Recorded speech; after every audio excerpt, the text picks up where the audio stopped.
आई बाबा आहे का कोणी घरामध्ये? आले एकदाशी. अगं माझी सासू सगळं घर काढले तिने साफसफाईसाठी, दिवाळीची साफसफाई. सांगितलं मी माझी तब्येत बरोबर नाही, मी आईकडे चालले. आणि आले. काय वहिनी झाली की नाही साफसफाई? नशीबवान आहेस तू. आमच्या वेळेस आमच्याकडून आमची आई सगळा कानाकोपरा साफ करून घ्यायची. आता बरं नाही चालतं तुला. अगं सफाईच काय घेऊन बसलीस? दिवाळीचा फराळ पण आम्ही सगळे घरीच करतो. तुला माहितीये का वहिनी, दिवाळीच्या फराळाचा सगळा मसाला बनवण्यापासून दिवाळीचे सगळे फराळ आणि सगळे पॅकिंग, डब्बे पॅकिंग सगळे आम्ही घरी बसून करायचो सगळे. काय काय यावेळेस पण दिवाळीचा फराळ बाहेरून मागवलाय का? आता कसं तुला चालतं? आणि त्यावेळेस आम्हाला रडवायचीस तू.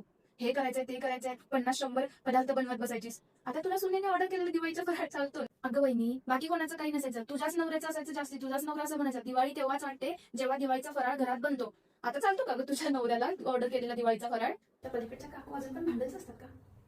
हा हळूच बोलते. अजून पण भांडणं चालूच असतात त्यांची. म्हणजे दिवाळी आला, कोणताही सण आला, काही फराळ वगैरे केला की नाही त्यांनी? वहिनी, तुझ्या बेडवर झोपू का थोडा वेळ? अगं हो, तसं नाही, विचारलं. नंतर परत वाईट नको वाटायला ना. पडदे वगैरे धुवायच्यात का अजून? धुतले नाहीयेत का? नाही, असं थोडं चिपचिप वाटतंय म्हणून विचारलं. हे काय घेऊन आलास? कुर्ता. कोणासाठी? तुझ्यासाठी तू कुर्ता आणलायस? आता बरं चालतं तुला.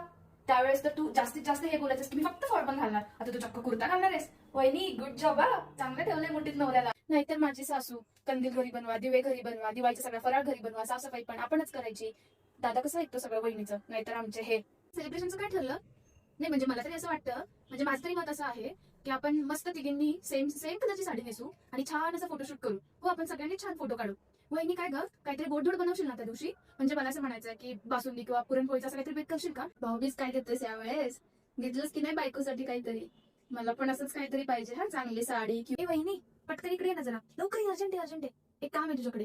अगं म्हणजे सासूबाईंचा फोन येतो, त्यांना थोडं सांग ना की मी खूपच आजारी, डॉक्टरकडे जाऊन आलो असं सांग. हा सांग, गोळ्या घेऊन त्या झोपले. 4-5 तासांनी फोन करायला सांग ना प्लीज प्लीज.